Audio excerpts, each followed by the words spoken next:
કેન્દ્રીય ગૃહમંત્રી અમિત શાહ આજથી ગુજરાતના પ્રવાસે છે। કેન્દ્રીય ગૃહમંત્રી અમિત શાહ ગુજરાતને 1506 કરોડના વિકાસ કાર્યોની ભેટ આપશે। અમદાવાદ અને ગાંધીનગરના નાગરિકોને ભેટ આપશે। મહત્વનું છે કે વસ્ત્રાપુર તળાવનું નવીનીકરણ, પ્રધાનમંત્રી આવાસ યોજનાના હજારો મકાનોનું લોકાર્પણ, અમદાવાદ શોપિંગ ફેસ્ટિવલ 2025નો પ્રારંભ, બનાસ ડેરીના અનેક પ્લાન્ટનું ખાતમુહૂર્ત તથા સાબરમતી રિવરફ્રન્ટ પર BAPSના પ્રમુખ વર્ણી અમૃત મહોત્સવ સહિત 20થી વધુ કાર્યક્રમોમાં તેઓ હાજરી આપશે। ગાંધીનગરમાં નાબાર્ડની અર્થ સમિટ, સ્વદેશોત્સવ અને બનાસકાંઠામાં મહિલા દૂધ ઉત્પાદકો સાથે સંવાદ કાર્યક્રમ પણ સામેલ થવાનો છે। સંવાદદાતા હિતલ ફોન લાઈન પર જોડાયેલા છે। હિતલ, કેન્દ્રીય ગૃહમંત્રી અમિત શાહ આજથી ગુજરાતના પ્રવાસે છે, વધુ જાણકારી શું છે? જી સોનલ, ચોક્કસ એવું કહી શકાય કે કેન્દ્રીય ગૃહમંત્રી અમિત શાહ આજથી ગુજરાતના 3 દિવસના પ્રવાસે છે।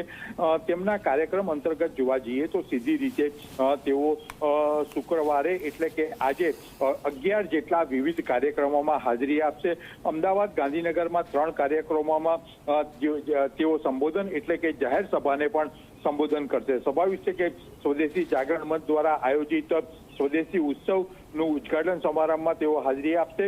મહાત્મા મંદિર ગાંધીનગરમાં આંતરરાષ્ટ્રીય સહકારિતા વર્ષ 2025ની અર્થ સમિટ નાફેડ દ્વારા જે યોજાઈ છે તેના પરિપ્રેક્ષમાં તેનું ઉદ્ઘાટન કરશે। ગાંધીનગર સર્કિટ હાઉસ ખાતે પણ વિવિધ પ્રોજેક્ટોને લઈને તળાવોના જે પ્રોજેક્ટો તેમાં સિંચાઈ વિભાગના અધિકારીઓ સાથે તેઓ બેઠક કરવાના છે। આ ઉપરાંત જોવા જઈએ તો ગાંધીનગરમાં નવનિર્મિત રેલવે ઓવરબ્રિજ, બગીચા, યોગ સ્ટુડિયો, શાળા આરોગ્ય કેન્દ્ર સહિતનું ઉદ્ઘાટન પણ તેઓ કરવાના છે। આજે તેઓ અમદાવાદમાં પણ મોડી સાંજે જે સાંસદ ખેલ મહોત્સવ છે તેનું સમાપન કરાવશે અને આ ઉપરાંત અમદાવાદ શોપિંગ ફેસ્ટિવલ છે તેની શરૂઆત પણ તેઓ કરાવશે। સ્વાભાવિક છે કે તેમનો 3 દિવસનો પ્રવાસ છે અને એ પ્રવાસ અંતર્ગત આજે ગાંધીનગર અમદાવાદમાં છે, આવતીકાલે તેઓ બનાસકાંઠા અને ફરી પાછા તેઓ અમદાવાદમાં આવશે। એટલે ક્યાંક ને ક્યાંક ગાંધીનગર પોતાનો મતક્ષેત્ર છે, મતક્ષેત્રમાં વિવિધ કાર્યક્રમોમાં હાજરી આપશે અને બનાસકાંઠામાં પણ